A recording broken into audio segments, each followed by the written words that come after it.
जय हिंद जय हिंद जय हिंद एवरीवन। कैसे हैं सभी? बढ़िया हो? मस्त हो?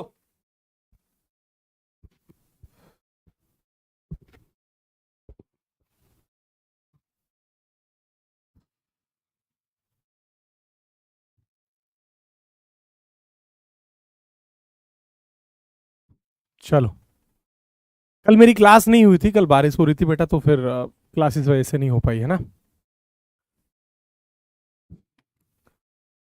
आगे बढ़े, स्टार्ट करें। बढ़िया हो सभी लोग? अच्छे हो? और वर्क पावर एनर्जी अच्छे से कवर कर लिया ना? वर्क पावर एनर्जी का फर्स्ट लेक्चर बढ़िया से रिवाइज कर लिया ना? ये बताओ पहले। क्यों भाई, रिवाइज कर लिया बढ़िया से?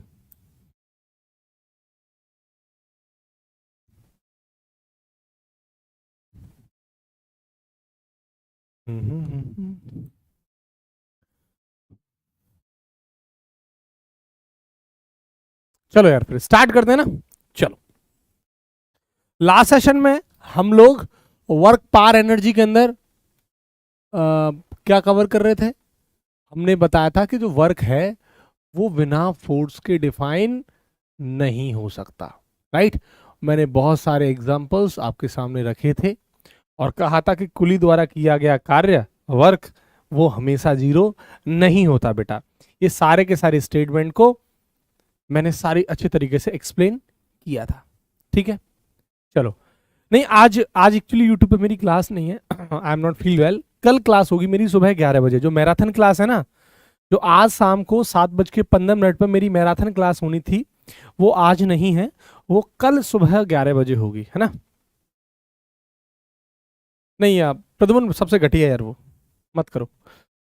चलो आगे बढ़ते हैं बेटा, है ना? नेक्स्ट, वर्क पावर एनर्जी का बेटा लेक्चर नंबर 2 है, वर्क पावर एंड एनर्जी।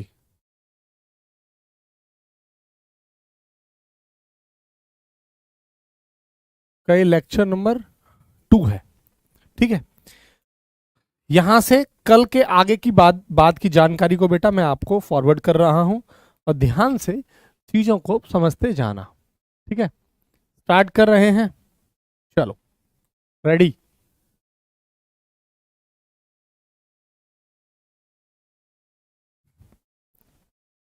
अब मैं आपके सामने कुछ क्वेश्चंस रख रहा हूं और उन क्वेश्चंस के थ्रू और चीजों को हम कवर करने जा रहे हैं।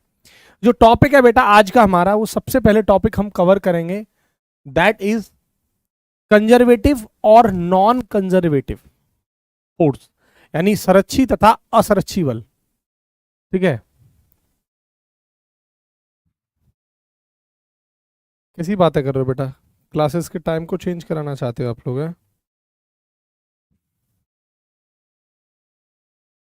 चलो देखो ध्यान से, हमने एक फॉर्मूला पढ़ा था, दैट इज W बराबर F डॉट एस। आप सभी को याद है डॉट बराबर क्या होता था? F S cos theta. बोलो हाँ के ना? मैंने जहां आपको एक्सप्लेन किया था कि जो F है बेटा वो एक कांस्टेंट फोर्स होता है, नियत बल होता है, याद है आपको? नियत बल होता है, कांस्टेंट होता है। तो मेरे भाई मैंने बताया था कि बेटा ये जो वाला फॉर्मूला है ना, जो आपके सामने W बराबर F डॉट एस वाला जो फॉर्मूला है, ये कब लगेगा? ये तब ही लगेगा जब फोर्स कांस्टेंट होगा। समझ रहे हो मेरी बात? हाँ लोकेंद्र, ठीक है? तो इसका मतलब ये वाला फॉर्मूला कब के लिए था? जब आपका फोर्स कांस्टेंट होगा। तो work done bye constant force, नियत बल द्वारा किया गया कार्य, work done bye constant force, नियत बल द्वारा किया गया कार्य, नियत बल द्वारा किया गया कार्य। अच्छा, होगा क्या? दूसरी बात ये होगी बेटे कि आपको पता है जो हम कल फोर्स लगा रहे थे, चाहे फ्रिक्शन फोर्स लगाएं, चाहे हम ग्रेविटी फोर्स लगाएं, गुरुत्व बल, या अप्लाइड फोर्स लगाएं, सारे के सारे बल बेटा कैसे थे? ये सभी के सभी कांस्टेंट थे, राइट? क्लियर? उसके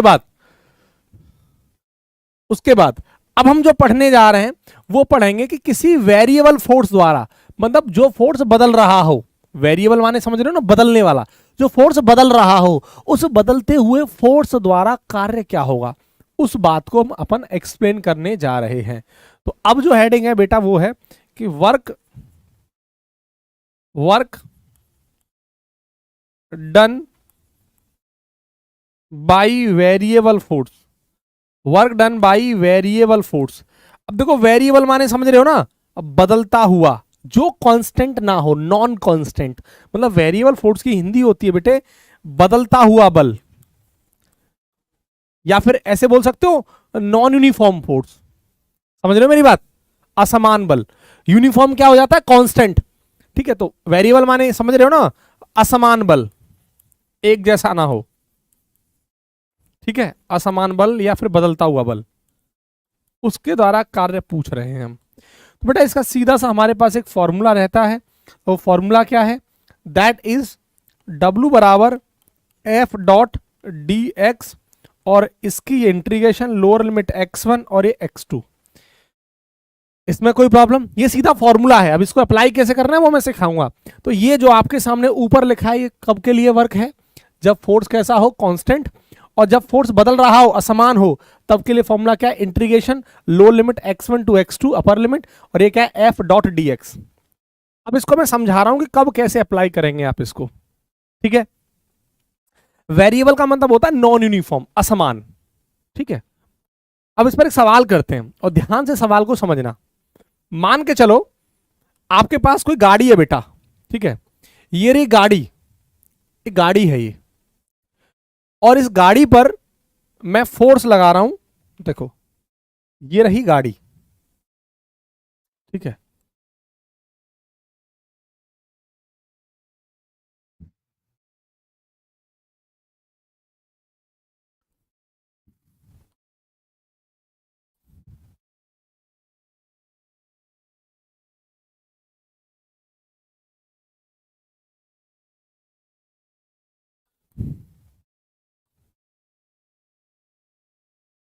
ये रही गाड़ी हमारी, ठीक है। अब इस गाड़ी पर बेटा हम क्या कर रहे हैं, फोर्स लगा रहे हैं, पीछे से ऐसे करके फोर्स लगा रहे हैं, और पता है कितना फोर्स लगा रहे हैं, F equals to 3x² plus 2x plus 1 newton, इतना फोर्स लगाया जा रहा है इस गाड़ी पर, इतना फोर्स लगाया जा रहा है 3x² प्लस 2x प्लस 1। और ये जो गाड़ी है ना, ये मान के चलो इतने फोर्स लगाने के बाद ये गाड़ी कुछ डिस्टेंस कवर कर रही है, दैट इज x1। मान लेते हैं ये पहले शुरुआत में 1 मीटर कवर कर रही है, और x1 के बाद ये फोर्स, x1 डिस्टेंस के बाद ये कुछ और डिस्टेंस x2 कवर कर रही है, दैट इज 2 मीटर, मान लेते हैं 2 मीटर। तो x1 की वैल्यू 1 है और x2 की वैल्यू 2 है। इसका मतलब क्या है वो मैं आपको समझा रहा हूं। इसका मतलब हुआ अगर आप x की वैल्यू को यहां रखोगे, सुनना ध्यान से, अगर x की वैल्यू को यहां रखोगे तो देखो इस फोर्स की वैल्यू कुछ और निकल के आएगी, और इस x की वैल्यू को यहां पर यहां को रखोगे 2, तो फोर्स की वैल्यू कुछ और निकल के आएगी। तो फोर्स तो कांस्टेंट नहीं हुआ ना, नॉन यूनिफॉर्म हुआ, वेरिएबल हुआ, बदलता हुआ। इस बात का मतलब ये हुआ कि आप x1 डिस्टेंस तक कुछ और फोर्स लगा रहे थे, वैल्यू रखने के बाद पता लग जाएगा कितना, और x2 डिस्टेंस पर कुछ और फोर्स लगा रहे थे, दैट मीन फोर्स कैसा है, बदलता हुआ, हाँ है ना, ठीक है। अब यहां से अब हम सीधा सीधा वही कंसेप्ट, अब हमें ये पता लग गया कि सर ये जो फोर्स है ना, ये कांस्टेंट फोर्स नहीं है, ये एक वेरिएबल फोर्स है। तो अब सर हमारे पास सीधा सा कंसेप्ट आपने दिया है कि सीधा सा अप्लाई कर लेंगे, कैसे कि F dot D x integration lower limit और ये अपर लिमिट और ये वर्क के बराबर होगा। F कितना है बेटा, that is 3x² plus 2x plus 1 into D x. x1 की वैल्यू कितनी है 1 और x2 की वैल्यू कितनी है 2। अब हमें सीधा सीधा इसको सॉल्व करना है। अब देखो x² का इंटीग्रेशन x³/3 प्लस 2x का बेटा 2x²/2 और 1 का कितना हो जाएगा x। अब इसको यहां लोअर लिमिट 1 और ये 2, देखो 3 से 3 की कहानी खत्म, 2 से 2 की कहानी खत्म। अब सिर्फ मुझे क्या करना है, लोअर लिमिट और अपर लिमिट वैल्यू है इसके अंदर पुट करनी है। तो देखो 2 यहां पर पुट कर दोगे, 2 क्यूब डायरेक्ट कर रहा हूं तो ये 8 हो जाएगा, प्लस 2 दूनी 4 हो जाएगा, प्लस 2 माइनस लगाओगे, अब लोअर लिमिट की वैल्यू 1 प्लस 1 और प्लस 1, चूंकि 1 का स्क्वायर 1 का क्यूब सब 1 होगा, तो ये हो जाएगा ये वाली वैल्यू। तो याद आएगा 8 और 4 12 और 12 और 2 14, 14 माइनस 3 यानी 14 में से 3 गया तो कितना आ जाएगा, यानी 11, 11 जूल वर्क होगा मेरे भाई। कितना वर्क किया देख लो, ये है कहानी। क्लियर? तो ये फॉर्मूला कब लगेगा, ये आपके सामने कंडीशन है जब फोर्स बदल रहा हो, और ये क्वेश्चंस बेटा पहले पूछे गए हैं यहां से। ठीक है, तो इस पर ज्यादा आप चर्चा नहीं करेंगे, बहुत आसान सा कंसेप्ट है। इसके बाद एक अगली और इंपॉर्टेंट जानकारी देखो, हमेशा अब तक हमने पढ़ा था कि सर वर्क की जो यूनिट है ऐसा ही, आपने हमें जूल बताया। मैंने कहा बिल्कुल सही बात है भाई, जूल बताया मैंने, लेकिन इसकी जो सीजीएस मात्रक है सर वो क्या है, वर्क की सीजीएस मात्रक क्या है, मैं आपसे कहूंगा अर्ग है। क्या है? अर्ग। ये पूछा गया सवाल है। तो सर आप एक बात बताइए, जूल और अर्ग में क्या रिलेशन होगा, नेवी का ये भी पूछा गया सवाल है। ठीक है मुस्कान, सर आपने जो फोर्स देखो, मुस्कान ये जो निकाल रहे हो ना ये वाला, ये वर्क निकल के आया, पहली बात बेटा फोर्स नहीं निकल के आया। मैं जो आपको ये सवाल एक्सप्लेन कर रहा हूं ये कांस्टेंट फोर्स के लिए नहीं है। आप कैसे बताएंगे फोर्स कांस्टेंट नहीं है भाई, आप जब यहां तक x1 डिस्टेंस तक ये गाड़ी चली आपकी, तो x1 की वैल्यू यहां पुट करोगे तो फोर्स की वैल्यू कुछ और आएगी, और जब कुछ 1 मीटर के बाद ये 2 मीटर तक चली, यहां से यहां तक 2 मीटर तक चली, तो x की वैल्यू यहां पर 2 रखोगे तो सॉल्व करोगे तो क्या दोनों की वैल्यू फोर्स की अलग अलग नहीं आएगी? तो ये तब के लिए कंसेप्ट है, ये तो आपने वर्क निकाला है ना। अच्छा ठीक ठीक, तो यही हमसे पूछ रहे हैं कि बेटा जूल और अर्ग में रिलेशन क्या है। तो देखो 1 जूल बराबर होता है 10 टू दी पावर 7 अर्ग। 1 जूल बराबर 10 टू दी पावर 7 अर्ग होता है।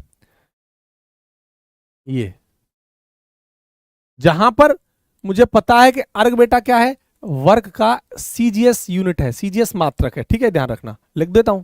लो, अर्ग क्या है, अर्ग is simple CGS unit of work. CGS मात्रक किसका है, ये वर्क का। और ये जूल क्या है बेटा, एसआई मात्रक है किसका, वर्क का, एसआई यूनिट ऑफ वर्क। इससे आसान और कुछ नहीं हो सकता। ठीक है, ये पहले हमारे एग्जाम में सवाल पूछा गया है, ये प्रीवियस ईयर का सवाल है, नेवी का पूछा गया सवाल है। चलो आगे बढ़ते हैं, अब बेटा सीधे पॉइंट पर चलते हैं और अब कुछ फोर्सेस के बारे में अपन पढ़ने वाले हैं। आपने पढ़ा होगा 11th में कंजर्वेटिव फोर्स, संरक्षी बल। एक आपने पढ़ा होगा नॉन कंजर्वेटिव फोर्स, असंरक्षी बल। ये क्या है, कंजर्वेटिव और नॉन कंजर्वेटिव है क्या? ठीक है चलो, तो अब हम पढ़ने वाले हैं 2 टाइप के फोर्सेस के, सर कंजर्वेटिव और नॉन कंजर्वेटिव फोर्सेस क्या होती हैं।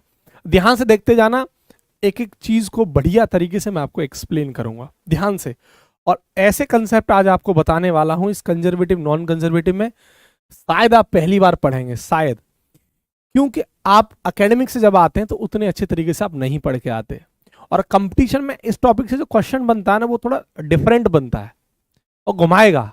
मैं आपके सामने जब क्वेश्चन लिखूंगा ना तो आप भी वही रट के जो आए वही आंसर दोगे। तो ये कंसेप्ट जो है ना, यहां मैं थोड़ा टाइम लूंगा इस कंसेप्ट के अंदर, क्योंकि मैं इसको प्रूफ करके एक्सप्लेन करूंगा ताकि आपको मैं जो सवाल कराऊं तो आसानी से आप सवाल की डेप्थ को आप समझ पाए। सवाल आएगा आसान, लेकिन वो उसके जो आसान सवाल तो होगा लेकिन उसका सॉल्यूशन आसान नहीं होगा। लैंग्वेज तो आसान लगेगी तुम्हें, तो मैं पहले इस चीज को,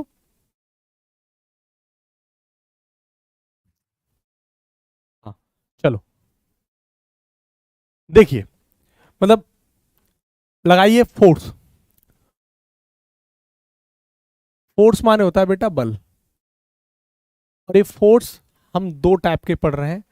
पहला वाला हम पढ़ रहे हैं कंजर्वेटिव, हालांकि फोर्स तो कई प्रकार का होता है लेकिन अभी यहां पर हम 2 ही प्रकार का पढ़ रहे हैं। कंजर्वेटिव फोर्स जिसे कहते हैं संरक्षी बल, संरक्षी बल, और एक होता है बेटा नॉन कंजर्वेटिव, असंरक्षी, नॉन कंजर्वेटिव, असंरक्षी। ठीक है, ये कंजर्वेटिव क्या है, ये कंजर्वेटिव का मीनिंग क्या है, ये भैया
चलो भैया, चलो चलो, एक हेलमेट देख रहा था, उसमें गाने चलते हैं। हेलमेट को आप जब पहन लोगे ना, उसमें गाने बज रहे थे, तो वो हेलमेट पहन के चेक कर रहा था मैं। चलो,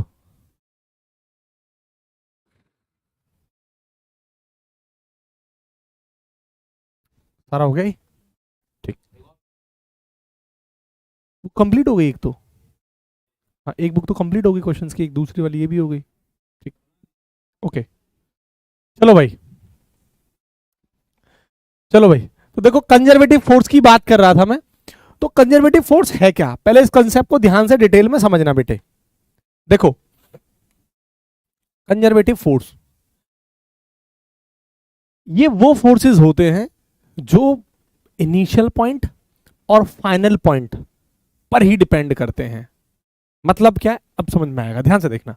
जैसे मान लो मेरे पास कोई एक पॉइंट है ये, और एक कोई पॉइंट ये है। ठीक है, अब ध्यान से देखना, ये मान लो ए पॉइंट है और ये मान लो बी पॉइंट है। अब यहां है कालू और यहां है अंजलि, है ना, ऐसे करके मानो यहां है कालू और यहां है अंजलि। अब अंजलि, कालू को अंजलि के पास जाना है, मतलब ए पॉइंट से बी पॉइंट तक जाना है। अब हुआ क्या, हुआ क्या,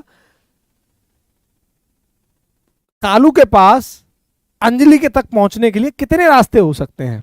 आप कहेंगे सर इनफाइनाइट रास्ते हैं, कैसे भी चला जाऊंगा मैं तो। मैं तो कैसे भी चला जाऊंगा ना। कैसे कैसे, एक तो सर मैं ऐसे करके जा सकता हूं सीधा। मैंने कहा बिल्कुल सही बात है यार। एक सर मैं ऐसे भी तो जा सकता हूं, मैंने कहा कोई दिक्कत नहीं है मुझे, बिल्कुल जाओ। ऐसे भी तो जा सकता हूं सर, मैंने कहा मुझे कोई प्रॉब्लम नहीं है। और भी रास्ते ऐसे करके इनफाइनाइट रास्ते हैं कालू को अंजलि के पास जाने के लिए, है ना।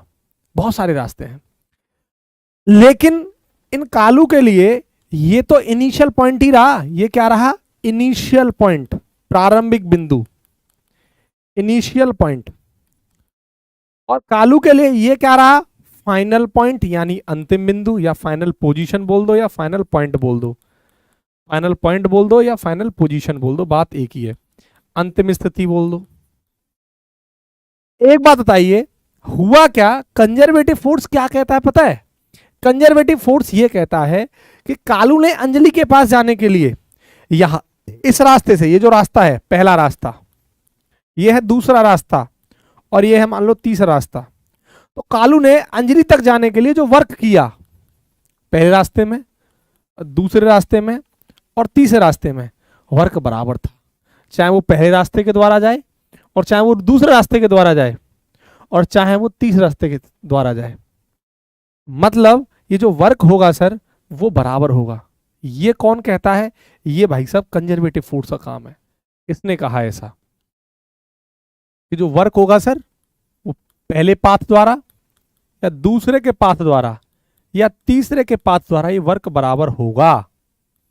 ये इस बात का मतलब क्या हुआ? इस बात का मतलब हुआ कि कालू सिर्फ और सिर्फ मतलब जो इनिशियल पोजीशन और फाइनल पोजीशन पर ही निर्भर करेगा। मतलब ये हुआ कि जो कंजर्वेटिव फोर्स है सिर्फ इस पॉइंट पर और इस पॉइंट पर बस इनिशियल पोजीशन और फाइनल पोजीशन पर डिपेंड करेगा, और उसके लिए फिक्स है कालू के लिए, इनिशियल और फाइनल फिक्स है। हमने पोजीशन तो बदली नहीं ना, इनिशियल है वही है, फाइनल है वही है, हमने तो नहीं बदला, और पाथ हमने बदला, लेकिन पाथ बदला लेकिन वर्क बराबर है। इसका मतलब नेचर ऑफ पाथ पर ये वाला फोर्स डिपेंड नहीं करता, पाथ पर डिपेंड नहीं करता, जितने भी पाथ होंगे वो बराबर होगा। ठीक है, क्लियर? इसका मतलब ये होगा कि कंजर्वेटिव फोर्स जो है बेटा वो does depend on path, does not depend on path, on nature of path. बोलो हाँ के ना? सर कुछ एग्जाम्पल दीजिए, उससे समझ में आएगा। देखो एग्जाम्पल देता हूं इससे, कुछ कंजर्वेटिव फोर्स के बेटा क्या देता हूं? एग्जाम्पल। देखो कुछ एग्जाम्पल देखते हैं। पहला एग्जाम्पल, मैंने आपसे कहा कि इलेक्ट्रोस्टैटिक फोर्स, वैद्युत स्थैतिक बल, या फिर मैंने कहा आपसे इलेक्ट्रोस्टैटिक फोर्स वैद्युत स्थैतिक बल। ये कैसे सर? बताता हूं, पहले एग्जाम्पल लिख दूं। दूसरा फोर्स मैं आपको देता हूं, जैसे मैग्नेटिक फोर्स, चुंबकीय बल, मैग्नेटिक फोर्स चुंबकीय बल, इसको भी एक्सप्लेन करता हूं। और तीसरा बेटा एग्जांपल देता हूं आपको, ग्रेविटेशनल फोर्स, गुरुत्वीय बल, ग्रेविटेशनल फोर्स यानी गुरुत्वीय बल। ये कुछ एग्जांपल्स आपके सामने मैंने रख दिए। ग्रेविटेशनल फोर्स, ठीक, हेलो,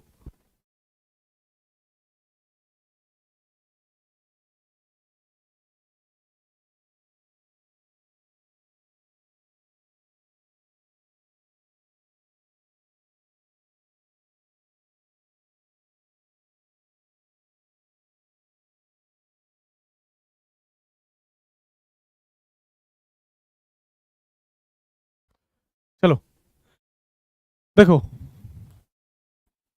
अब कैसे, जैसे मान के चलो हमारे पास ये चार्ज है Q1, ठीक है, और एक चार्ज बेटा ये है Q2। ध्यान से देखते जाना चीजों को।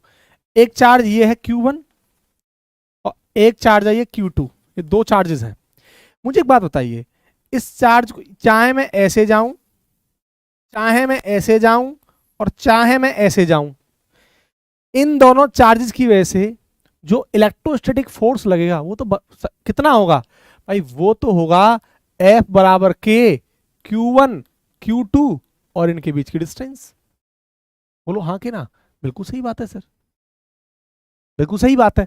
चाहे मैं इस रास्ते से जाऊं, इस पॉइंट पर भी उतना ही होगा, चाहे मैं इस रास्ते से जाऊं, इस पॉइंट पर भी उतना ही होगा, इस पॉइंट पर भी उतना होगा, इस पॉइंट पर भी उतना होगा, इस पॉइंट पर भी उतना होगा, इस पॉइंट पर भी उतना होगा। चाहे मैं ग्रेविटेशनल फोर्स की बात करूं, चाहे मैं गुरुत्वीय बल की बात करूं, यहां भी उतना ही लगेगा mg। बोलो हाँ कि ना? यहां भी उतना ही लगेगा mg, यहां भी उतना ही लगेगा mg, यहां भी उतना ही लगेगा mg, यहां भी उतना ही लगेगा mg, यहां भी उतना ही लगेगा mg। बताइए कहां पाथ पर डिपेंड कर रहा है? तीनों रास्तों में हर जगह तो mg लगेगा ना। मेरी बात तुम्हें समझ में आई या नहीं आई, ये बताइए फास्ट।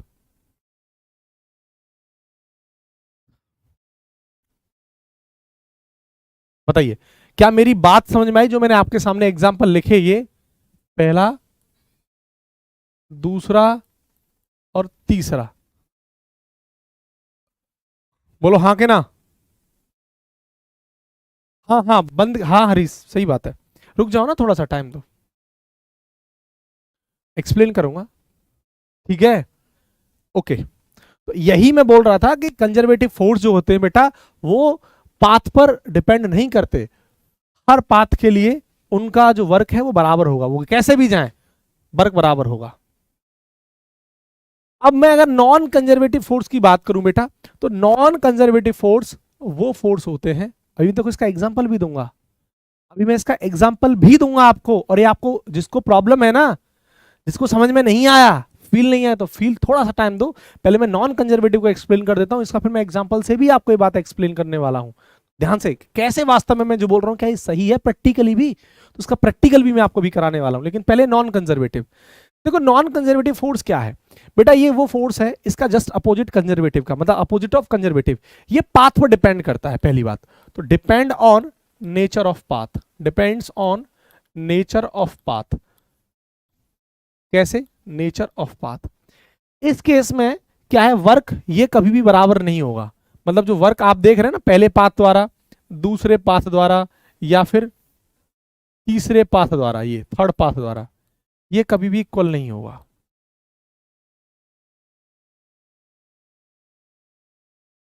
ये नेचर ऑफ पाथ पर डिपेंड कर रहा है, ठीक है? नेचर ऑफ पाथ पर डिपेंड कर रहा है। उदाहरण के तौर पर सर एग्जांपल क्या हो सकते हैं? फ्रिक्शन फोर्स हो सकता है कि नहीं हो सकता है, बताइए? घर्षण बल, फ्रिक्शन फोर्स मतलब घर्षण बल हो सकता है कि नहीं हो सकता है? सर बिल्कुल हो सकता है। किसी चिकनी सतह के लिए कुछ और होगा, किसी रफ सरफेस के लिए, खुरदरी सतह के लिए कुछ और होगा। बोलो हाँ के ना। तो ये तो सरफेस की सतह पर डिपेंड कर रहा है, मतलब सरफेस के नेचर पर डिपेंड कर रहा है। चिकनी सतह के लिए कम और खुरदरी सतह के लिए ज्यादा लगेगा। या फिर विस्कस फोर्स, वो आपको, चलो मैं और एग्जांपल्स आपके सामने दिमाग में नहीं लाना चाहता, इकलौता एक एग्जांपल से आप समझिए, ठीक है? अब मैं कुछ एग्जांपल देता हूं आपको, कुछ और example. Example in the sense आपको मैं कुछ ये जो डेटा आपके सामने रखा है ना, मैं इसको थोड़ा प्रूफ करता हूं, और ध्यान से इसको सुनना। अब मैं कुछ प्रूफ कर रहा हूं, इन चीजों को मैं जो बोल रहा हूं वो सही है क्या नहीं सही है। देखो मान के चलो, मैं पहले कंजर्वेटिव का एग्जांपल आपको देता हूं, है ना? देखो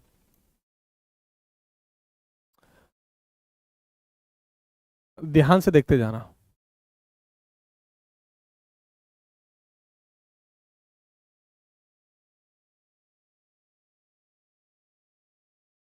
ठीक है, ये मानो ये हमारे पास यहां पर एक इंक्लाइंड प्लेन है, ये किसी एंगल पर उठा हुआ है। अब मान लेते कितने एंगल पर उठा हुआ है पता है? ये कितने एंगल पर उठा हुआ है? 30 डिग्री एंगल पे, 30 डिग्री पर। एक नत तल है, आनत तल बोलते हैं इसको हिंदी में। और यहां पर ने एक बक्सा रख दिया हमने, क्या रख दिया बेटा? एक बक्सा रख दिया। क्या रख दिया? एक बक्सा रख दिया। देखो ये रहा, एक हमने बक्सा रख दिया, देख लो, दिख रहा है बक्सा? और बड़ा करना है,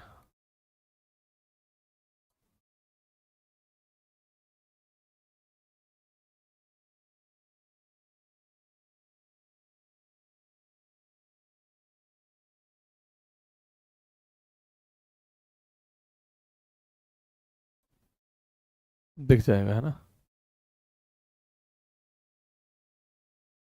ये रहा बक्सा, ठीक है? और ये बक्सा अर्थ की सरफेस से 30 डिग्री के एंगल पर उठा हुआ है, इंक्लाइंड है। अगर मैं आपसे कहूँ इस बक्से का जो मास है ना, वो 10 केजी है। कितना मास है इसका? 10 केजी मास है इस बक्से का। और यहां पर इस जो ट्रायंगल आपके सामने मैंने बनाया है, मतलब जितने एंगल पर इंक्लाइंड है, इसका नाम मैं रख देता हूं ए पॉइंट, और इसका नाम रख देता हूं मैं बी पॉइंट, सी पॉइंट, ठीक है? और इसका नाम रख देता हूं मैं B point, A B C, ठीक? अब मैं आपसे कहूं कि बताइए इस बक्से को मुझे बी पॉइंट तक लेके जाना है, ध्यान से सुनते जाना, इस बक्से को मुझे ए पॉइंट से बी पॉइंट तक लेके जाना है।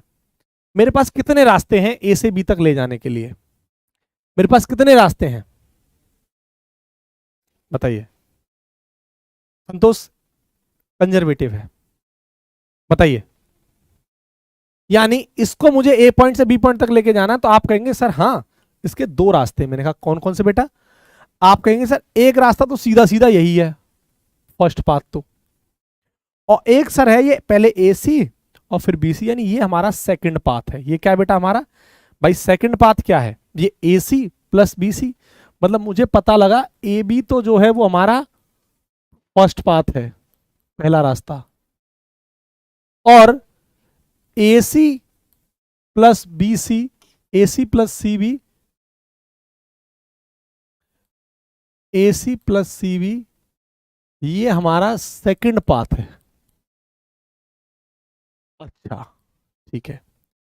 अगर मैं आपसे ये कहूं कि एक सवाल बताइए मुझे, मैं आपके सामने क्वेश्चन रख दूं, क्या क्वेश्चन है कि फाइंड द वर्क डन, कार्य बताइए, फाइंड द वर्क डन किया गया कार्य बताइए बाई ग्रेविटेशनल फोर्स, गुरुत्व बल द्वारा कार्य बताइए। और ध्यान से देखते जाना, गुरुत्व बल द्वारा किया गया कार्य बताइए। अब गुरुत्व बल द्वारा किया गया कार्य यानी work done by gravitational force आपसे मैं पूछ रहा हूं। आप पहले तो वर्क पहले रास्ते द्वारा निकालोगे, हाँ है ना, सुनते जाना पहले सवाल को। पहले तो आप वर्क पहले रास्ते द्वारा निकालोगे, और दूसरा तरीका क्या है कि आप सेकंड पाथ द्वारा निकालोगे। बोलो हाँ कि ना? भाई सेकंड पाथ द्वारा निकालोगे।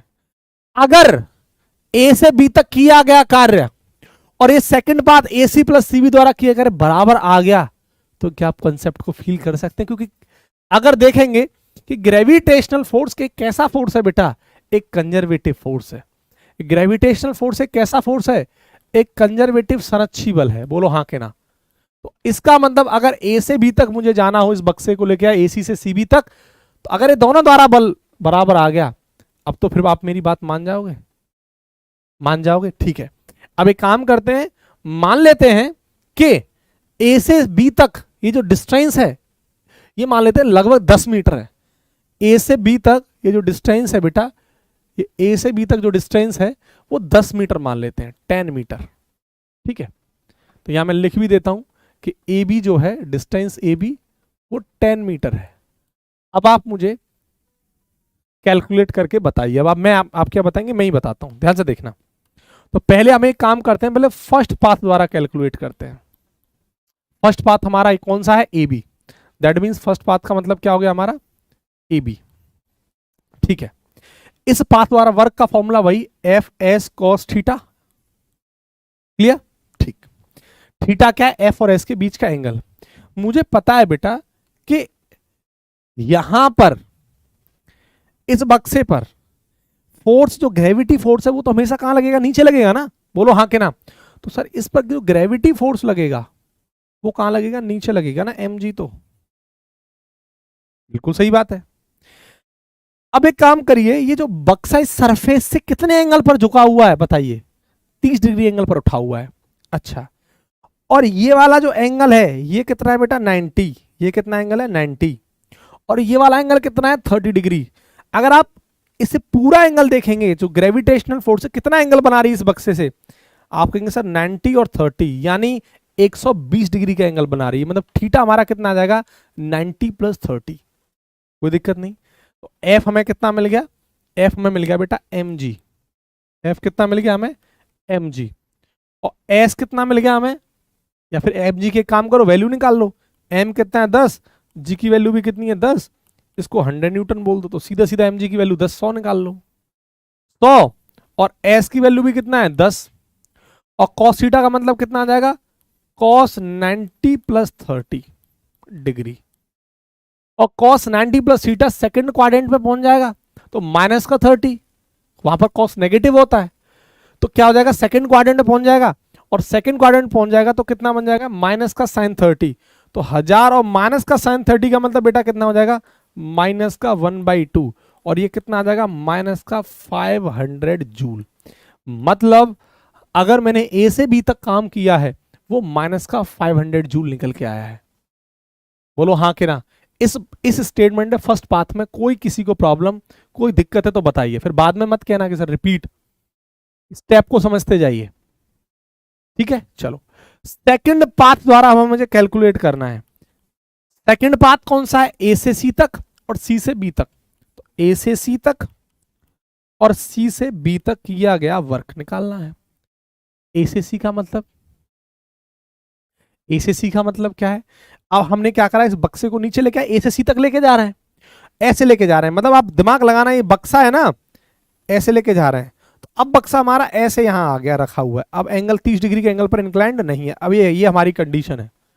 इसका मतलब ये हुआ कि एम जी तो कहां लग रहा है, इस पर नीचे, और ये बक्सा जा कहां रहा है, आगे, डिस्प्लेसमेंट कहां कर रहा है, आगे। तो इनके बीच का जो एंगल है बेटा वो कितना है, 90 डिग्री, और cos 90 की वैल्यू क्या हो जाएगी, 0। मतलब ए से सी तक वर्क हो गया 0। मतलब ये वाली जो कहानी है ये सीधी की सीधी बेटा क्या हो जाएगी, 0 हो जाएगी। बोलो हाँ के ना। ठीक है,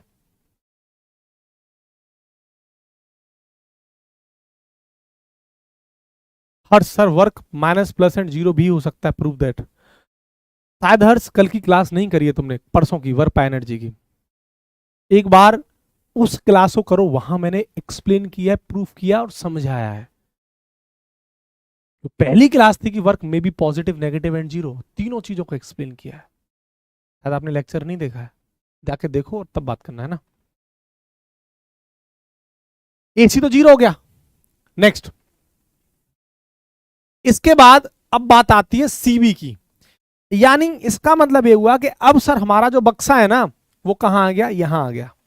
कहां आ गया, यहां पे, ये आ गया बक्सा, ये रहा बक्सा। और इस बक्से पर एम जी तो कहां लग रहा है, नीचे लग रहा है ना, लेकिन बक्सा जा कहां रहा है, ऊपर। इसका मतलब एफ नीचे लग रहा है और डिस्प्लेसमेंट ऊपर। तो एंगल कितना हो जाएगा बताइए, 180 डिग्री सीधा का सीधा। तो यहां पर कॉस 180 आ जाएगा। ठीक है सर। सर एम जी की वैल्यू मुझे पता है सर 100 होगी, नो डाउट। एफ मुझे मिल गया, थीटा मुझे मिल गया, बच चाहिए एस। तो मुझे बी सी चाहिए, यही तो हमारे लिए एस बनेगा। तो बी सी चाहिए, तो बी सी क्या हो जाएगा बताओ भाई, साइन थीटा बराबर क्या हो जाएगा, सीधा दिस एंड दिस। तो क्या हो जाएगा, बी सी की वैल्यू कितनी आ जाएगी, आपके सामने ऐसे निकाल लेते हैं, लगभग 5 निकल के आएगी। कितना है कि चेक कर लेते हैं एक बार कितना आती है ना। देखो सीधा ये बीसी, ये बीसी निकालना है ये वाला।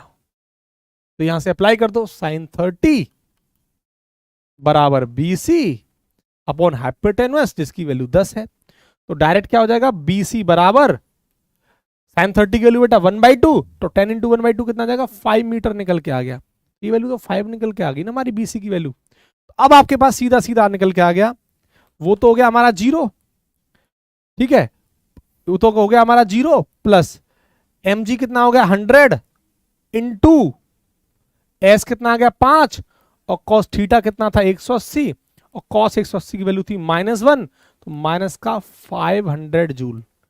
अब आप देखिए आपके सामने दोनों कहानियां हैं, क्या मैं जो बोल रहा था वो सही है। ये माइनस का 500 जूल और ये भी माइनस का 500 जूल, चाहे मैं ए से बी तक लेके जाऊं इस रास्ते के द्वारा, फिर या ऐसे लेके जाऊं।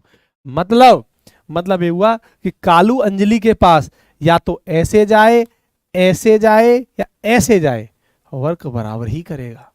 तो कंजर्वेटिव फोर्स का मतलब समझ में आ गया कि जो वर्क होगा वो हमेशा और हमेशा बराबर होगा कंजर्वेटिव फोर्स द्वारा किया गया कार्य। बताइए हाँ ना। क्या एक एक बात आपको समझ में आ गई। हालांकि ये मुझे नहीं कराना चाहिए था, कहीं ना कहीं जस्ट वेस्ट ऑफ टाइम है, लेकिन करा इसलिए रहा हूं, इसके पीछे का रीजन है कि आपको रटना ना पड़े ये कंसेप्ट, क्योंकि बच्चा कंफ्यूज हो जाता है कई बार, बस इसलिए कराया है।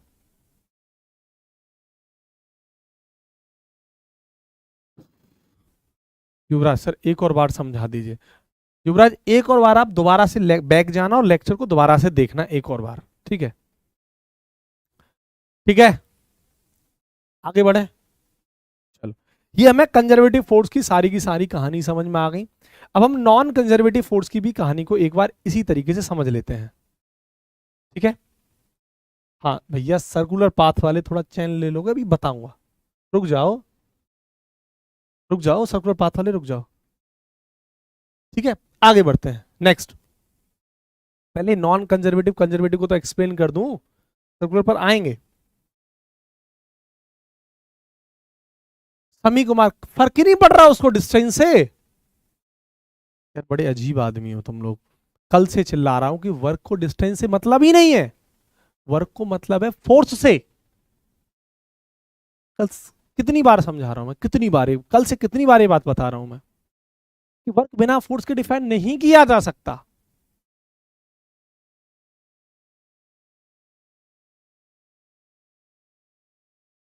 आगे बढ़ते हैं। नॉन कंजर्वेटिव फोर्स के बारे में थोड़ा सा मैं एक्सप्लेन कर देता हूं, है ना। देखो, नॉन कंजर्वेटिव बाद में, पहले कुछ एग्जांपल कंजर्वेटिव को उठा लेते हैं ना, उस पर थोड़ा सा और क्वेश्चंस हम कवर कर पाएंगे। देखो कुछ क्वेश्चन देखो कंजर्वेटिव के, नॉन कंजर्वेटिव पर दोबारा आऊंगा लौट के, पहले कंजर्वेटिव की खेल पूरी की पूरी कंजर्वेटिव की कहानी खत्म कर लेते हैं। कुछ क्वेश्चन देखो कंजर्वेटिव पर। देखो, मान लो ये मेरे पास एक बॉल है, एक बॉल है ये, ठीक है। उस बॉल का मास m मान लेते हैं ना, क्या मास है बेटा इस बॉल का, m। और मैंने इस बॉल को ना ऊपर थ्रो किया, ऐसे करके ऊपर, और एक कितना हाइट कितना डिस्टेंस मान के चलो h डिस्टेंस से ऊपर तक गई। मैं आपसे सवाल पूछ रहा हूं कि work done by gravitational force, गुरुत्व बल द्वारा किया गया कार्य क्या होगा, बताओ बताओ।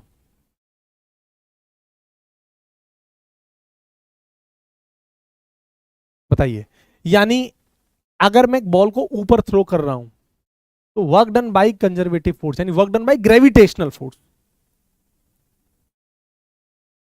ठीक है। यानी अगर मैंने वर्क निकलवा रहा हूं आपसे ग्रेविटेशनल फोर्स द्वारा, मेरे भाई मुझे पता है कि ग्रेविटेशनल फोर्स यानी गुरुत्व बल mg तो नीचे लग रहा होगा, और ये जो बॉल है जा कहां रही है, ऊपर। मतलब इन दोनों के बीच में जो एंगल है, वो जो थीटा है, वो कितना है, 180 डिग्री है। और कॉस 180 की वैल्यू -1, मतलब वर्क तो नेगेटिव होगा। अब यहां से सीधा सीधा कैलकुलेट कर लो, वर्क बराबर क्या हो जाएगा, F S cos theta. F की वैल्यू कितनी है बेटा, mg, और एस की वैल्यू h, और कॉस 180 की वैल्यू -1, -mg h वर्क होगा। बोलो हाँ कि ना, बिल्कुल सही बात है सर। अब एक काम करो, इसका उल्टा कर दो। अब कोई एक बॉल है, इस बॉल को अब हम क्या कर रहे हैं, m मास की बॉल है, सेम कहानी है। अब इसको हम ऊपर से नीचे थ्रो कर रहे हैं, कितना डिस्टेंस कवर कर रहा है, h, ग्राउंड पर आ गया ये, h डिस्टेंस कवर कर रहा है। मुझे बताइए work done by gravitational force कितना होगा, गुरुत्व बल द्वारा किया गया कार्य कितना होगा, वही ग्रेविटेशनल फोर्स की बात कर रहे हैं। अब देखिए mg तो इस पर नीचे लगेगा, जिस डायरेक्शन में h है उसी डायरेक्शन में mg है, मतलब थीटा तो बेटा कितना हो गया, 0 डिग्री। इसका मतलब cos 0 की वैल्यू 1, मतलब वर्क इस बार क्या होगा, पॉजिटिव। वर्क आप निकाल दीजिए, कितना हो जाएगा, एफ एस कॉस थीटा, यानी that is positive mgh work. बोलो हाँ कि ना, क्लियर। अच्छा, तीसरा सवाल, अगर मैं दोनों सवालों को कंबाइंड करके एक सवाल बना दूं जो कि आईसी जी ने पूछा है। क्या सवाल, कि अगर हम किसी बॉल को नीचे से ऊपर थ्रो कर रहे हैं, मतलब m मास की बॉल है, नीचे से ऊपर थ्रो कर रहे हैं, और दोबारा से क्या वो ग्राउंड पर आ जाती है, नीचे से थ्रो किया फिर ग्राउंड पर आ गई, बताइए टोटल वर्क कितना होगा। इस कंडीशन में आपसे टोटल वर्क पूछ रहा है ग्रेविटेशनल फोर्स द्वारा। जाने में सर इसने डिस्टेंस वही h, तो जितना ऊपर गया उतना ही नीचे आया h, तो टोटल वर्क पूछ रहा है ग्रेविटेशनल फोर्स द्वारा, बताइए कितना हो जाएगा। अब इस केस में आपके पास -mgh है, इस केस में +mgh है, तब तो टोटल वर्क आप निकाल सकते हैं, 0 हो जाएगा, -mgh। क्योंकि वर्क एक स्केलर क्वांटिटी है, अदिश राशि है, पहले लेक्चर में आपको बताया था, और वर्क स्केलर है तो सिर्फ मैग्नीट्यूड पर डिपेंड करेगी, डायरेक्शन से इसका कोई मतलब नहीं है, बताया था। इसका मतलब स्केलर क्वांटिटी तो ऐड कर दो, डायरेक्शन का कोई सेंस नहीं है क्योंकि डिपेंड ही नहीं करती, तो ये कहानी बेटा क्या हो जाएगी, हमारी 0 हो जाएगी। तो वर्क जो टोटल वर्क निकल के आएगा इस केस में क्या हो जाएगा, 0 हो जाएगा। किसके द्वारा, लेकिन ग्रेविटेशनल फोर्स के द्वारा। और ग्रेविटेशनल फोर्स क्या है, एक कंजर्वेटिव फोर्स है। यानी यहां पर मैं सवाल लिख देता हूं कि जितने भी तीनों केसेस मैंने आपको बताए हैं वो क्या है, work done by conservative force है, work done by gravitational force, work done by gravitational gravitational force, गुरुत्व बल द्वारा किया गया कार्य।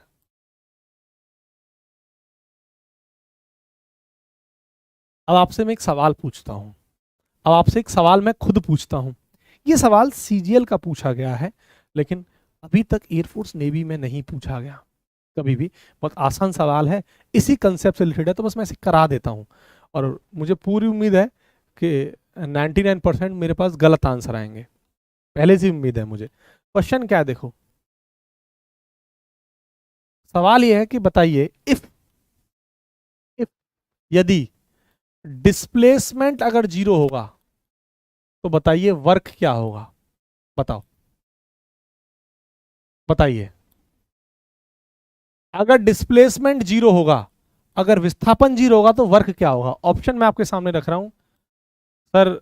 जीरो होगा, दूसरा नॉन जीरो मतलब जीरो नहीं होगा, तीसरा ऑप्शन मे और may not be zero, zero हो भी सकता है और नहीं भी, मे और मे नॉट बी जीरो, और डी ऑप्शन कुछ नहीं कह सकते, या फिर नन ऑफ द अबव डाल देते हैं। चार ऑप्शन आपके पास है, आंसर दीजिए।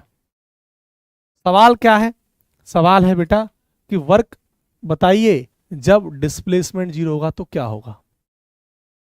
बताइए क्या आंसर होगा। मुझे पूरी उम्मीद थी आपका जवाब जीरो ही होगा, मुझे पूरी उम्मीद थी कि आपका जवाब जीरो ही होगा। और आपने सोच कैसे लिया, इतना आसान सवाल पूछूंगा और आप सोच कैसे लिया आप लोगों ने कि इसका आंसर जीरो होगा। हो ही नहीं सकता, लेकिन फिर भी आप आंसर जीरो दे रहे हैं। कैसे दे रहे हैं जीरो आप। इसका मतलब आपने फिर से मेरा पहला लेक्चर नहीं समझा, इसका मतलब आपने मेरा पहला लेक्चर नहीं देखा। मैंने क्या बोला था, ये कभी भी वर्क डिफाइन नहीं कर सकते मेरे भाई, कभी नहीं कर सकते बिना फोर्स के। मैंने कहां फोर्स दिया है, नहीं कर सकते। और बताया था कि बिना फोर्स के आप वर्क के बारे में डेफिनेशन नहीं दे सकते, बिना फोर्स के दिया ही नहीं फोर्स के बारे में। लेकिन फिर भी आपका जवाब ए है। फिर मात खा गए कि नहीं खा गए। अब समझना ध्यान से, इसलिए अकॉर्डिंग टू दिस सवाल आंसर सी होगा। क्यों होगा, कैसे होगा, वो मैं आपको भी समझाने वाला हूं। अभी पहले नॉन कंजर्वेटिव समझाऊंगा। अकॉर्डिंग टू दिस क्वेश्चन इसका आंसर ये होगा सी। क्यों होगा देखते हैं।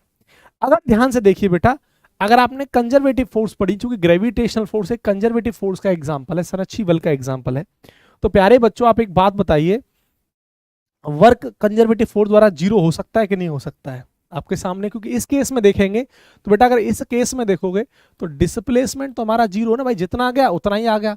मतलब इस वाले केस में जो डिस्प्लेसमेंट है वो तो जीरो है ना, और डिस्प्लेसमेंट जीरो तो वर्क जीरो है। मतलब एक बहुत बहुत इंपॉर्टेंट बात आपके दिमाग में आ गई कि सर हाँ, अगर डिस्प्लेसमेंट जीरो होगा, अगर डिस्प्लेसमेंट जीरो होगा तो वर्क जीरो होगा। लेकिन कहां, कंजर्वेटिव फोर्स में, इन कंजर्वेटिव फोर्स, संरक्षी बल के लिए। संरक्षी बल में क्या होगा कि अगर डिस्प्लेसमेंट जीरो होगा तो वर्क जीरो होगा। लेकिन अभी प्यारे बच्चे, अभी मैंने अभी नॉन कंजर्वेटिव आपको डिफाइन नहीं किया है। इतनी बारीकी से, इतनी बारीकी से आपको फिजिक्स सिखाऊंगा ना कि आप फील करोगे। बस एक ही ये है कि थोड़ा समय नहीं मिल पाता ये फोर्स के एग्जाम के लिए, क्योंकि समय बहुत कम होता है। एकदम बारीकी से बिल्कुल।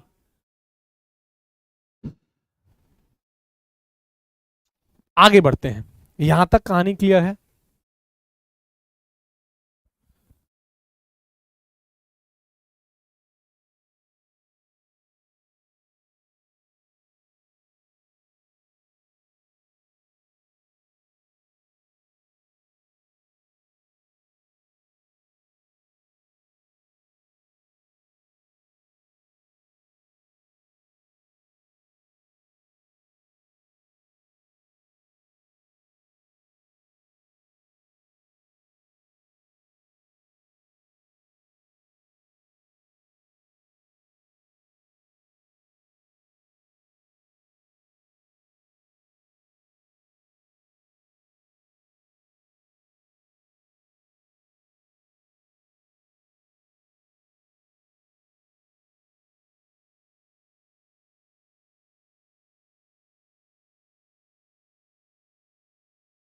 छोटी बातें नहीं करते हैं बड़े बड़े लोग। चलो आगे बढ़ते हैं। अब हुआ क्या, आगे बढ़ते हैं बेटा। मुझे पहले आपको ये नॉन कंजर्वेटिव सिखा दिया, मैंने आपको कंजर्वेटिव सिखा दिया, कंजर्वेटिव की सारी कहानियां सिखा दी। अब मैं नॉन कंजर्वेटिव पर आ रहा हूं और दोबारा से फिर लौट के अपने सवाल पर आएंगे। जब तक मैं नॉन कंजर्वेटिव को नहीं सिखा दूंगा तब तक ये सवाल अधूरा रहेगा आपका। तो वही नॉन कंजर्वेटिव का एक बेहतरीन एग्जाम्पल आपके सामने रख रहा हूं, वो ध्यान से देखना। मैंने कहा था प्यारे बच्चों कि नॉन कंजर्वेटिव फोर्स कभी भी पाथ पर डिपेंड नहीं करता, कभी पाथ पर डिपेंड नहीं करता। ठीक है, ध्यान से देखिए। जैसे मान लो, बहुत बहुत इंपॉर्टेंट बात, कि मेरे पास एक ये बक्सा है। ध्यान से देखना प्यारे बच्चों, ये मेरे पास एक बक्सा है और ये जो बक्सा है ना, इस बक्से को मैंने किसी सरफेस पर रख दिया है। ठीक है, इस बक्से को मैंने किसी एक सरफेस पर रख दिया है। अब मान लेते हैं इस बक्से का जो मास है वो m है। क्या मास है इस बक्से का? m। और ये जो बक्सा है ना, कुछ आगे इसने डिस्प्लेसमेंट तय किया, कुछ मान लेते कितना डिस्प्लेसमेंट तय किया इसने टोटल? इसने टोटल s डिस्प्लेसमेंट तय किया। कितना तय किया? समझ रहे हो मेरी बात? कितना जो डिस्प्लेसमेंट तय किया इसने s। दोबारा से यानी ये बक्सा कहां पर आ गया? ये यहां पर आ गया, यहां से चल के यहां आ गया, एस डिस्प्लेसमेंट चला। यहां पर फ्रिक्शन फोर्स भी लग रहा है, वो ये लग रहा फ्रिक्शन फोर्स एफ। एफ समझ रहे हो ना? लिख देता हूं पूरा, फ्रिक्शन फोर्स, घर्षण बल, फ्रिक्शन फोर्स यानी घर्षण बल।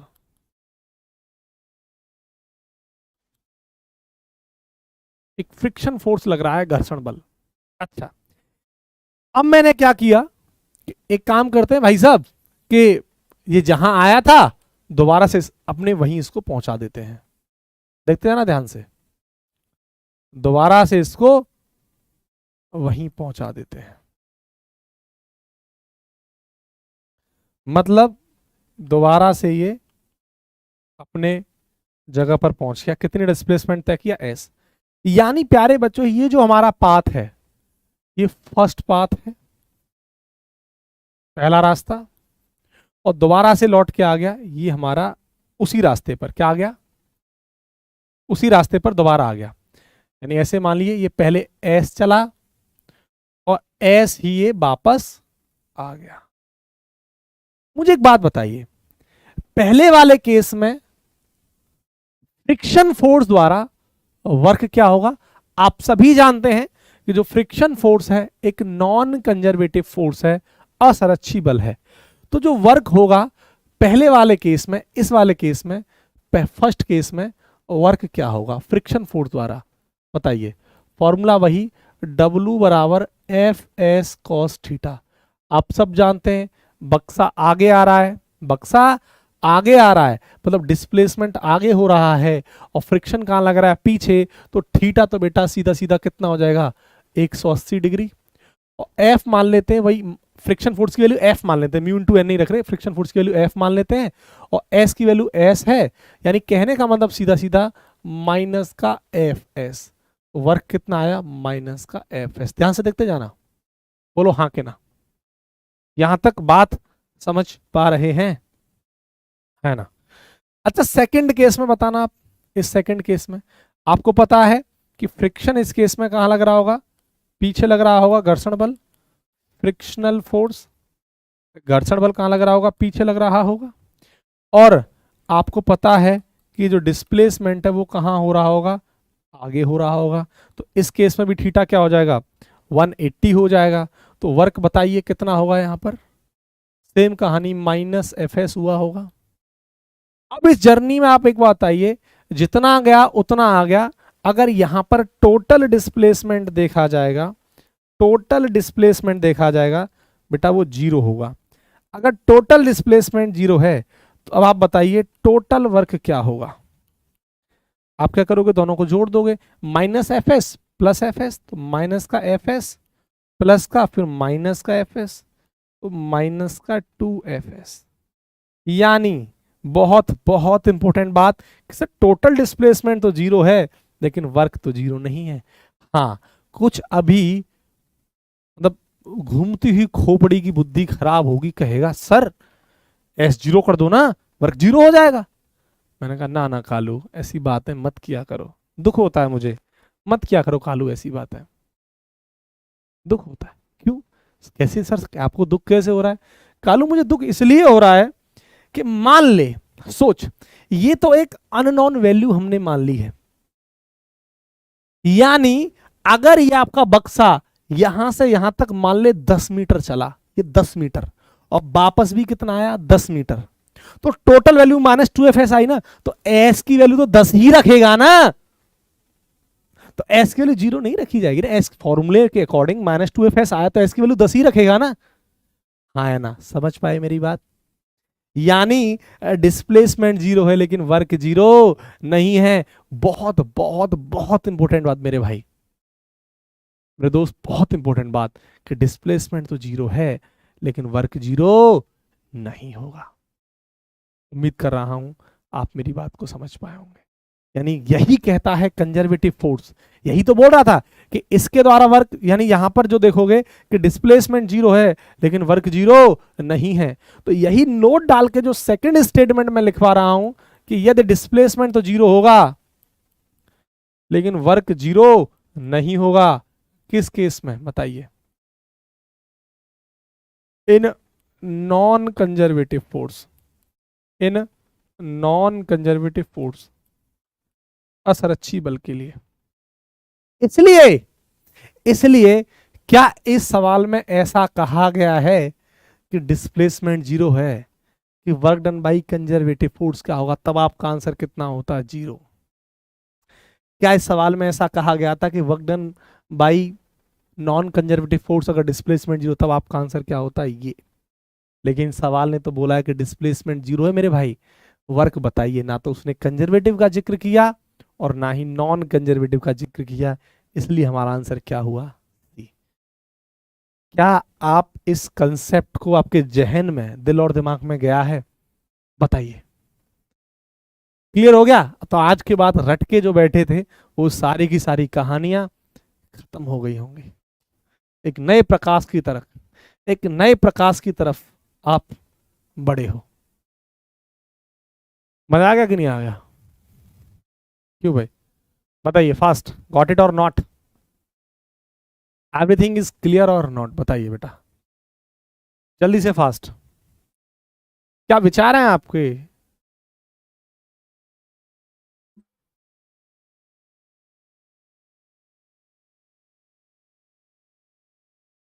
बोलिए।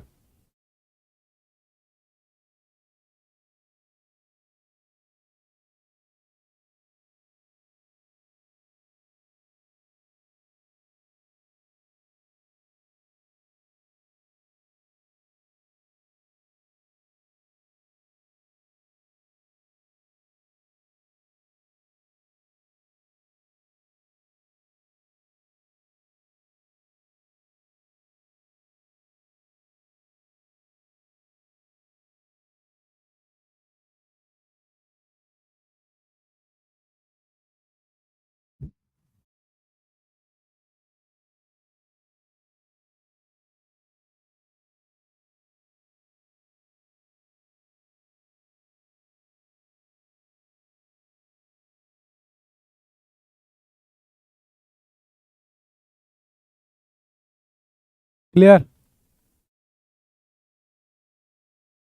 चलो आगे बढ़ते हैं, आगे बढ़ते हैं ना। ये सारी कहानी हमारी खत्म होती है तो आपके जो जितने भी सवाल होंगे, सारे के सारे सवाल देखो बेटा, जो फ्रिक्शन फोर्स है ना, और भी इसके एग्जाम्पल है, विस्कस फोर्स भी आप एग्जाम्पल दे सकते हो। मैं इसलिए नहीं दे रहा था विस्कस फोर्स का एग्जाम्पल, शायद बहुत लोगों को ना पता हो, तो मैं इसलिए एक ही एग्जाम्पल पर चर्चाएं किया था। अभी वो हम पढ़ेंगे सरफेस टेंशन वाले चैप्टर में, वहां इसलिए मैंने डिस्कशन नहीं किया था, है ना। आप डाल सकते हो विस्कस फोर्स। आप यहाँ भी स्प्रिंग फोर्स, बेटा वो कंजर्वेटिव में आता है, स्प्रिंग फोर्स कांस्टेंट फोर्स होता है, एक मतलब स्प्रिंग फोर्स भी एक कंजर्वेटिव फोर्स का हिस्सा आप डाल सकते हो, मुझे कोई प्रॉब्लम नहीं है। कमेंट कर रहे थे ना आप लोग, स्प्रिंग फोर्स डाल लेना, कोई दिक्कत नहीं है, कंजर्वेटिव में आता है। चलो सर आगे बढ़ते हैं बेटा।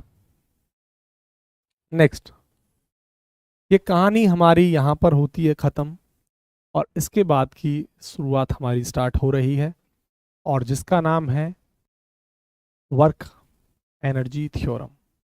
ठीक है, क्लियर?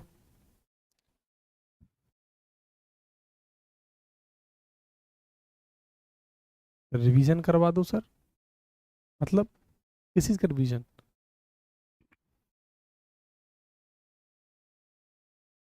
रिवीजन क्या क्या करना है भाई? ए भाई, रिवीजन, बड़े ही गलत फहमी में बैठे हुए हो। रिवीजन किस चीज़ का?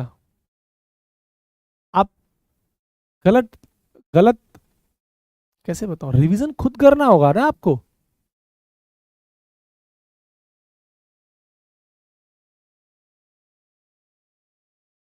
चलो आगे बढ़ते हैं वर्क एनर्जी थ्योरम की तरफ। हेडिंग लगाइए बेटा, वर्क एनर्जी थ्योरम की तरफ। दैट इज वर्क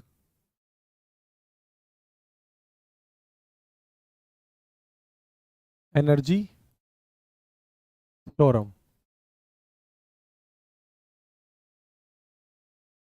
कार्य ऊर्जा प्रमेय। कार्य ऊर्जा प्रमेय। ठीक है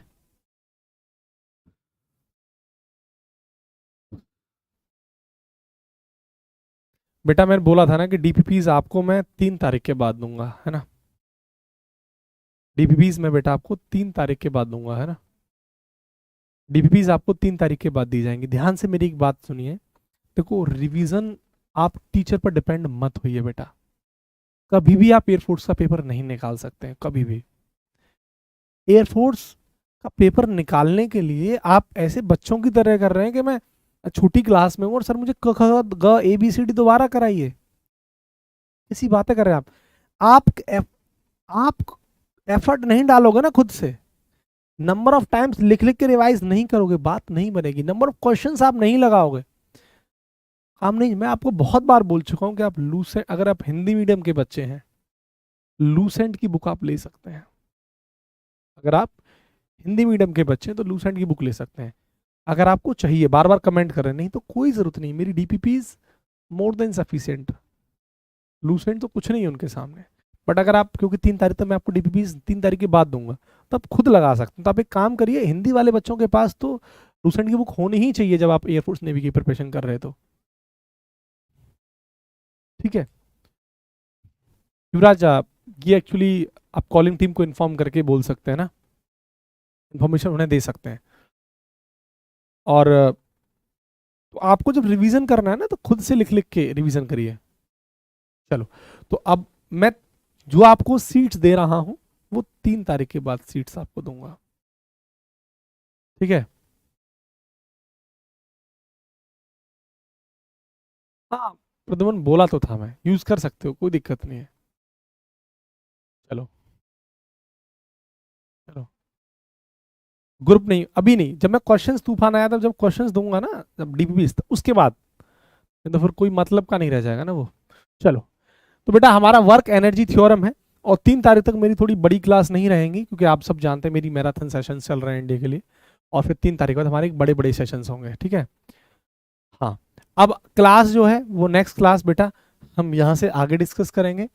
कल हमारी क्लास होगी, अपने टाइम पर होगी, यानी इसी टाइम पर जो होती है हमारी क्लास, कल हमारी क्लास होगी।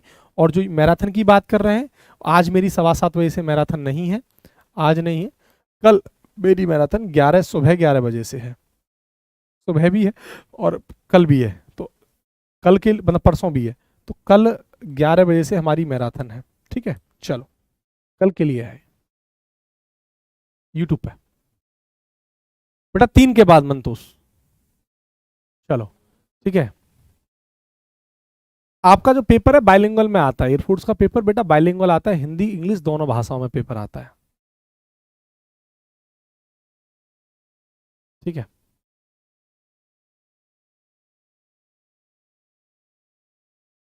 Shaunak almost 4 to 5 lakh. चलो ठीक है बेटा, तो ठीक है, बाकी का मुलाकात करेंगे कब? कल 5 PM, ठीक, अपने टाइम पर। चलो, जय हिंद। पढ़ाई करते हैं ना, और याद रखें सिलेक्शन का कोई शॉर्टकट नहीं है, आप मेहनत करेंगे तो निश्चित ही आपको सफलता मिलेगी, है ना। जय हिंद।